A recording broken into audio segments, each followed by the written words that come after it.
नमस्ते दोस्तों। चाइना ने दो हाइपरसोनिक मिसाइल का टेस्ट किया है। अब ये हाइपरसोनिक मिसाइल क्या है? तो हाइपरसोनिक मिसाइल ऐसी मिसाइल है कि आने वाले फ्यूचर में ये टेक्नोलॉजी आने वाली है, पर चाइना ने अभी से इसको बना भी दिया है और उसका दो सक्सेसफुली टेस्ट भी कर लिया है। और मज़े की बात यह है कि जुलाई 27 और अगस्त 30 को चाइना ने ये दो मिसाइलों का टेस्ट किया था। और मज़े की बात यह है कि दुनिया में किसी भी देश को मालूम नहीं चला है कि चाइना अपना हाइपरसोनिक मिसाइल बना चुका है और उसका टेस्ट भी कर चुका है। और अब ये बात जाके पता चल रही है कि चाइना ने दो हाइपरसोनिक मिसाइल का टेस्ट किया है। ये कितनी लेट सबको इन्फॉर्मेशन मिली है। और यहाँ तक सुपर पावर जैसा यूएस है, उसको भी नहीं मालूम चला है कि चाइना ने दो हाइपरसोनिक मिसाइलों का जो बना भी दी है और इसका टेस्ट भी कर लिया है, जो एक यूएसए का बहुत बड़ा फेलियर है और चाइना का एक बहुत बड़ी जीत है, कह सकते हैं ऐसा, क्योंकि ये मिसाइल जो है आने वाली फ्यूचर टेक्नोलॉजी है।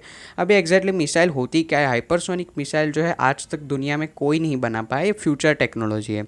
ये यूएसए नहीं बना पाया और ना ही रशिया नहीं बना पाया।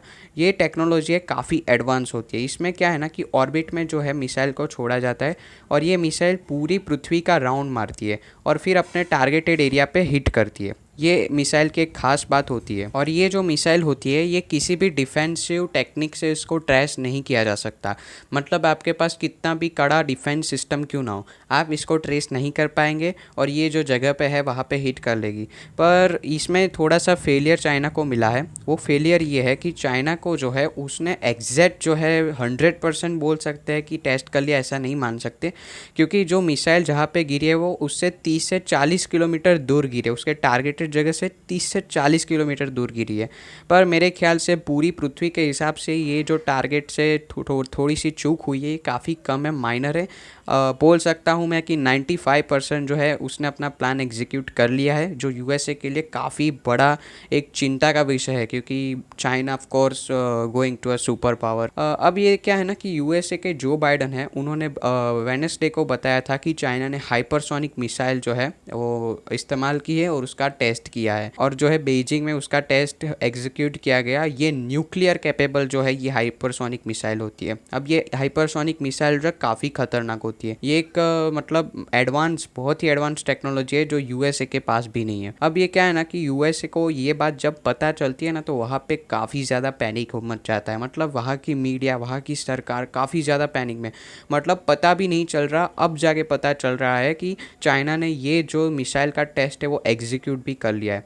वहाँ की मीडिया आप देख सकते हैं कि देखिए जो बाइडन के पास कितनी सारी मीडियाज़ और शायद वहाँ पे काफ़ी ज़्यादा पैनिक मचा चुका है, क्योंकि जो ये मिसाइल सिस्टम है काफ़ी एडवांस है। यूएसए जानता है कि अगर इसके सामने कुछ तैयारी नहीं की तो काफ़ी ज़्यादा मुश्किल में पड़ सकता है यूएसए, क्योंकि ये हाइपरसोनिक मिसाइल किसी भी डिफेंसिव सिस्टम से आप इसको ट्रेस नहीं कर सकते हैं और ये काफ़ी ख़तरनाक होती है। न्यूक्लियर मिसाइल है ये, और इससे यूएसए काफ़ी परेशानी में, यूएसए काफ़ी पैनिक में चला गया है, क्योंकि उसकी मीडिया अब सरकार के पीछे पड़ चुकी है कि आपके रहते ये कैसे हो सकता है। उसके मीडिया में बखेड़ा खड़ा हो चुका है। आप देख सकते हैं यूएसए की, अगर आप किसी भी न्यूज़ में देख लेंगे तो अभी यही चल रहा है कि चाइना ने जो है ये हाइपरसोनिक मिसाइल का टेस्ट किया, एग्जीक्यूट किया, यूएसए क्यों नहीं कर पाया। यूएसए में काफ़ी पैनिक है, क्योंकि आप जानते हैं कि यूएसए एक सुपर पावर कंट्री है, और सुपर पावर कंट्री होने के बावजूद कोई आपसे एक स्टेप भी आगे निकल जाए तो काफ़ी आपको चिंता होती है। और चाइना काफ़ी उनसे आगे निकल चुका है डिफेंस और अटैक के मामले में, तो जिससे काफ़ी ज़्यादा पैनिक की बात जो है यूएसए में है। ये ऐसी पैनिक लग रही है कि जब सोवियत संघ ने सबसे पहले जो है सैटेलाइट छोड़ी थी ऑर्बिट में, तब जो है यूएसए में पैनिक था, वैसा ही अब पैनिक दिख रहा है। अब मैं आपको ये वीडियो में समझाने वाला हूँ कि यूएसए आगे जाके कैसे जो है एक सुपर पावर देश है वो अब नहीं रहेगा, बिल्कुल नहीं रहेगा। देखिए अब जो है यूएसए जो है उसकी इकोनॉमी आप देख सकते हैं पूरी तरीके से अब लुढ़कने वाली है, क्योंकि अब जो इकोनॉमी है वो स्टे हो चुकी है। यूएसए अपना काफ़ी सारा खर्चा जो है मिलिट्री में डालता है, और मिलिट्री है वो खर्चा कहाँ इस्तेमाल करती है और वो सारा वेस्ट होता है, मैं आपको बताता हूँ आगे। पर यूएसए का जो है इकोनॉमी की अब बहुत ही बुरी हालत है। अब यूएसए की जो है पहले जो ग्रो हो रहा था इकोनॉमी, वैसा ग्रो बिल्कुल नहीं हो रहा है। यूएसए की जो सारी कंपनीज़ है वो उसके जो वो है बाहर है, जिससे यूएसए को काफ़ी ज़्यादा नुकसान होता है।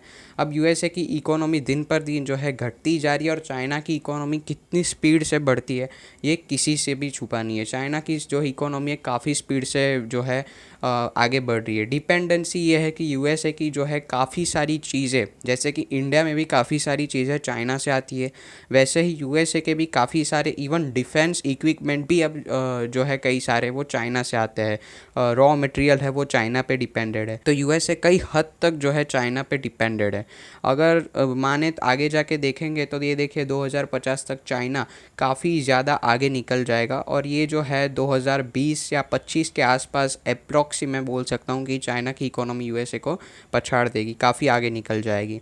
तो ये एक इकोनॉमी का जो सुपर पावर का जो स्टेटस था यूएसए का, वो आगे जाके बिल्कुल नहीं रहेगा। जो डॉलर का वो जो पावर था वो बिल्कुल नहीं रहेगा। वो चाइना जो है इकोनॉमी पे पूरी तरीके से ग्लोबल इकोनॉमी पे कब्जा कर चुकी है। दूसरी एक और चीज़ है जो है यूएसए लूज मिलिट्री पावर। देखिए दिन पर दिन है यूएसए के काफ़ी ज़्यादा सैनिक मारे जा चुके हैं, और यूएसए के कई सारे जो है जो प्लान्स है वो एग्जीक्यूट नहीं हो पाए। देखिए जो चाइना ने हाइपरसोनिक मिसाइल का टेस्ट किया है वो यूएसए को अभी तक मालूम नहीं चला है। तो ये उनकी बहुत ही कमज़ोर डिफेंस सिस्टम है, बहुत ही कमज़ोर जो है उनके इक्विपमेंट हम बोल सकते हैं, क्योंकि चाइना काफ़ी एडवांस है साइंस के और डिफेंस और अटैक के मामले में, जो यूएसए बिल्कुल नहीं है। और मैं मानता हूँ कि अब जो आने वाला समय है उसमें युद्ध है वो टेक्नोलॉजी से जीता जाएगा, ना कि आपके पास कितने सैनिक है उससे बिल्कुल कोई फ़र्क नहीं पड़ता। आपके पास कैसे एडवांस इक्विपमेंट है, यही से आपकी जो है मिलिट्री स्ट्रेंथ मालूम पड़ेगी। तो इसमें अभी जो चाइना है दिन पर दिन अपने जो अभी हाइपरसोनिक मिसाइल का टेस्ट कर लिया, और अभी किसी के पास भी नहीं है, तो अब यूएसए को पछाड़ रहा है चाइना, देख रहे हैं। और यूएसए की आर्मी भी अब काफ़ी ज़्यादा फ्रस्ट्रेट हो चुकी है, क्योंकि उनके पास कई ज़्यादा बेस है यूएसए के पास, और उनको संभालना काफ़ी मुश्किल हो रहा है। अगर आप देखेंगे लेटेस्ट न्यूज़ में, तो अभी अफ़गानिस्तान में जो हुआ, यूएसए को पीछे हट करनी पड़ी, कई सारे सैनिक मारे गए यूएसए के। तो ये काफ़ी ज़्यादा नेगेटिव पॉइंट है यूएसए मिलिट्री के लिए। मतलब सोचिए आप, जो कंट्री जो अपने आप को सुपर पावर कहती है वो एक तालिबान को ख़त्म नहीं कर पाई, तो आप क्या एक्सपेक्ट कर सकते हैं कि ये कंट्री सुपर पावर रहेगी आगे जाके? बिल्कुल नहीं रह सकती, क्योंकि अगर उसको तालिबान को ख़त्म करना होता तो कब का कर चुकी होती, पर वो तालिबान को भी ख़त्म नहीं कर पा रही है। इतनी ज़्यादा वीक जो है आर्मी है यूएसए की, इससे साबित होता है। काफ़ी ज़्यादा किरकिरी हुई है कि यूएसए अफ़गानिस्तान में कुछ कंट्रोल नहीं कर पाया, और अफ़गानिस्तान को एक आतंकवाद के मतलब एक आतंकवाद को देश सौंप के चला गया, जो एक काफ़ी ज़्यादा क्रिटिसाइज़ हुआ है यूएसए का। और यूएसए की आर्मी भी अब वो ज़्यादा वो वाली स्ट्रेंथ नहीं रही जो ओबामा के टाइम पे थी, 2001-2 के टाइम पे। तो अब यूएसए मिलिट्री भी काफ़ी ज़्यादा वीक हो चुकी है। अगर आप देखें कि बाहर से ज़्यादा स्ट्रांग होने का दिखावा करती है, पर अब वो टाइप की जो है स्ट्रेंथ उनमें नहीं रही है। और आपको मैं बता दूं कि जो भी जो है मिलिट्री की जो रैंकिंग करता है, अभी यूएसए नंबर 1 पे है, तो वो जो रैंकिंग करने की जो संस्था है वो संस्था भी यूएसए के पास ही है।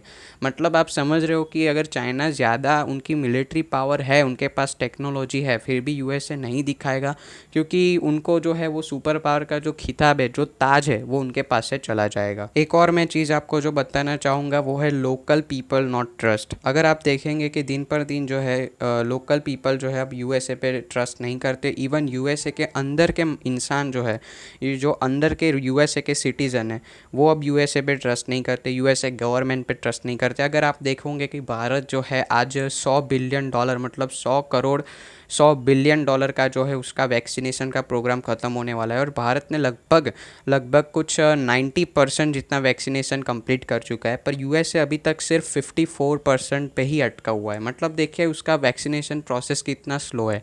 और इसका सबसे बड़ा कारण है कि उनके वहाँ पे जो लोग हैं वो उनकी गवर्नमेंट पे ट्रस्ट नहीं करते हैं। वो क्यों नहीं करते मैं आपको बताता हूँ, क्योंकि वहाँ के लोग ऐसा मानते हैं कि सरकार हमको वैक्सीन में कुछ ऐसा मतलब जोल करके देगी कि जिससे हमें आगे जाके प्रॉब्लम होगी। तो इतना भी जो है भरोसा वहाँ के लोगों को सरकार के ऊपर नहीं रहा है, और कई सारे लोग जो है वैक्सीन नहीं लगाते। इसके लिए यूएसए गवर्नमेंट को स्ट्रिक्ट होना पड़ता है और धमकियाँ देनी पड़ती है। ये देखिए मिलिट्रीलाइज करना पड़ता है वैक्सीन देने के लिए। काफ़ी डर का माहौल वहाँ पे चल रहा है लोगों के और गवर्नमेंट के बीच में, काफ़ी क्लैश हो रहा है वहाँ पे। कई सारे लोग जो है गवर्नमेंट पे ट्रस्ट नहीं करते। तो ये जो है, अगर आपके नागरिक आपके गवर्नमेंट पे ही ट्रस्ट नहीं करेंगे तो काफ़ी ज़्यादा प्रॉब्लम आने वाली है आगे जाके। और भारत जैसे देश से आप पीछे रह सकते हैं। यूएसए जो आप एक सुपर पावर कंट्री मानते हैं अपने आप को, तो ये काफ़ी शर्म की बात है कि आपके पास अभी 54% जितना ही आपने वैक्सीनेशन कंप्लीट किया है। तो ये एक सुपर पावर ना रहने की एक बहुत ही बड़ी एक वजह बन सकती है। दूसरी जो चीज़ है वो है वहाँ की गवर्नमेंट। अब आप देखिए, जब ट्रम्प सरकार थी तो वो चाइना के साथ स्ट्रिक्ट एक्शन लेती थी, चाहे वो ट्रेड वॉर हो या कुछ और। ट्रम्प सरकार जो है चाइना पे जो है ज़्यादा रिस्ट्रिक्शन लगाए रखती थी। चाइना पे इकोनॉमी के लिए काफ़ी मतलब हद तक उनके लिए बर्बाद करने के लिए ट्रम्प सोचते थे। चाइना को नीचा करने के लिए काफ़ी कुछ सोचते थे और चाइना को वो अपना एक कॉम्पिटिटर मानते थे, एक दुश्मन मानते थे। पर जो अब नई सरकार आई है, जो बाइडन की है डेमोक्रेटिक सरकार, वो चाइना की काफ़ी फ्रेंडली सरकार है, जिससे चाइना जो है उन पे पीठ पे छुरा भोंक के आगे जाके निकल जाएगा। वो सीधी सी बात है, क्योंकि जो बाइडन गवर्नमेंट है वो चाइना पे काफ़ी ट्रस्ट करती है और चाइना के खिलाफ कोई स्ट्रिक्ट एक्शन नहीं लेती। ट्रम्प सरकार ने जो बोला था कि ये कोरोना वायरस कहाँ से आया था, हम उसके बारे में पूरा रिसर्च करेंगे, सर्च करेंगे, चाइना में घुसेंगे और वहाँ पे जाके सब कुछ करेंगे। पर जो बाइडन सरकार है वो कुछ नहीं चाहती, ना कि सर्च करना। ये बाइडन सरकार ने मुंह पे बोल दिया है कि ये चीन की साजिश नहीं है। तो आपकी गवर्नमेंट ही अगर आपकी फूटेली है, मतलब गवर्नमेंट ही बिकी हुई है, जिस तरह से बाइडन नरम व्यक्तित्व चीन के सामने रख रहे हैं, इससे चाइना की पावर काफ़ी ज़्यादा बढ़ेगी और जिससे काफ़ी ज़्यादा आगे जाके यूएसए को नुकसान होने वाला है। दूसरी जो चीज़ है वो है ड्रग्स। अब देखिए, ड्रग्स जो है यूएसए में सबसे ज़्यादा सेवन किया जाता है और सबसे ज़्यादा डेथ भी लोगों की ड्रग्स हो रही है। वहाँ के लोग जो है ड्रग्स, वाइन्स, ये सारी चीज़ों, सिगरेट्स, इन सारी चीज़ों के आदी बन चुके हैं। कोई भी ऐसा बंदा आपको वहाँ पे नहीं मिलेगा जो सिगरेट ना लेता हो, ड्रग्स ना लेता हो। सारे लोग जो है अब इस चीज़ के आदी बन चुके हैं। कई ज़्यादा लोग इसके लिए मर रहे हैं। अभी जो हाईएस्ट कोरोना वेव चल रही थी उनके यहाँ पे काफ़ी ज़्यादा हाहाकार मच गया था। तो यही सारा कारण है, इम्यूनिटी काफ़ी वीक हो रही है, वहाँ के लोग ड्रग्स के आदी हो रहे हैं। तो जब आपके लोगों में ही स्ट्रेंथ नहीं रहेगी तो आगे जाके देश में स्ट्रेंथ रहने वाली है, ये कुछ नहीं कह सकते। क्योंकि यहाँ पे आप देख सकते हैं कि यूएसए का रंग काफ़ी ज़्यादा लाल है, मतलब वहाँ पे काफ़ी ज़्यादा लोग हैं जो ड्रग्स से मर रहे हैं, जो काफ़ी ज़्यादा यूएसए के लिए ख़राब साइन है। दूसरी जो चीज़ है वो है यूएसए में दंगे। अगर आप देखेंगे लास्ट जब इलेक्शन हुआ था तो काफ़ी हिस्टोरिकल जो है वहाँ पे दंगे हुए थे। वहाँ की संसद में जाके लोगों ने कोहराम मचाया था, कई सारे लोगों को मार दिया गया था। तो ये जो है यूएसए की एक बहुत ही गलत साइन है। वहाँ पे सब बंदूक लेके घूमते, किसी को भी कोई मार सकता है। मतलब जो है होना चाहिए, जो कानून का डर होना चाहिए लोगों के सामने, वो बिल्कुल नहीं है। ना कि गवर्नमेंट का डर है, किसी का भी वहाँ पे किसी को डर नहीं है। ना ही वहाँ पे स्टेबल गवर्नमेंट है, जिससे काफ़ी ज़्यादा जो है चाइना जैसी कंट्री इस चीज़ में आगे निकल जाती है। दंगे काफ़ी ज़्यादा बढ़ गए हैं यूएसए में। अगर आप देखेंगे लास्टली ब्लैक राइट्स आंदोलन निकला था, तो जिससे काफ़ी ज़्यादा यूएसए की इकोनॉमी को जो है फ़र्क पड़ता है। और इकोनॉमी तो पूरी तरह से चाइना से अब 2025 या 30 के आसपास चाइना काफ़ी ज़्यादा आगे निकल जाएगा यूएसए की इकोनॉमी से। तो ये एक काफ़ी बड़ा झटका है यूएसए के लिए। जो अब ताज है यूएसए के पास सुपर पावर का, वो अब नहीं रहने वाला। तो अगर मैं बात करूँ लास्ट में कि जो है चाइना आगे जाके सुपर पावर बनेगा, ये क्वेश्चन है, तो मैं इसका जवाब दूंगा जी हाँ, बिल्कुल चाइना आगे जाके सुपर पावर बनने वाला है।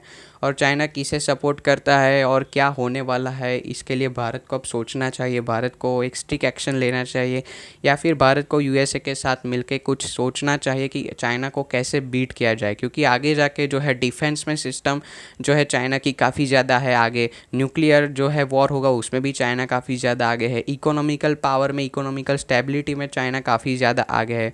तो अगर सारी चीज़ों में चाइना आगे है तो अनफॉर्चुनेटली चाइना ही सुपर पावर बनेगी, और जिससे आगे जाके इंडिया को या कई सारे देश जो है उनको काफ़ी ज़्यादा तकलीफ होगी। क्योंकि चाइना जो है वो, आप जानते हैं कि चाइना की कैसी सोच है, विस्तारवादी नीति है चाइना की। तो आप इससे समझ सकते हैं कि इंडिया को भी काफ़ी ज़्यादा फ़र्क पड़ता है। जो एक फैक्ट की बात है वो यही है कि आगे जाके यूएसए एक सुपर पावर कंट्री नहीं रहने वाला, आगे जाके चाइना ही सुपर पावर कंट्री बनेगा, जिससे इंडिया को काफ़ी ज़्यादा नुकसान होने वाला है। तो इंडिया को इसके लिए संभल कर रहना पड़ेगा। ठीक है फ्रेंड्स, अगर आपको वीडियो पसंद आता है तो वीडियो को लाइक कीजिए। मेरा जो काम आपको पसंद आता है तो प्लीज़ इस चैनल को सब्सक्राइब कीजिए, और मिलते हैं अगले वीडियो में। तब तक के लिए गुड बाय, जय हिंद, वंदे मातरम।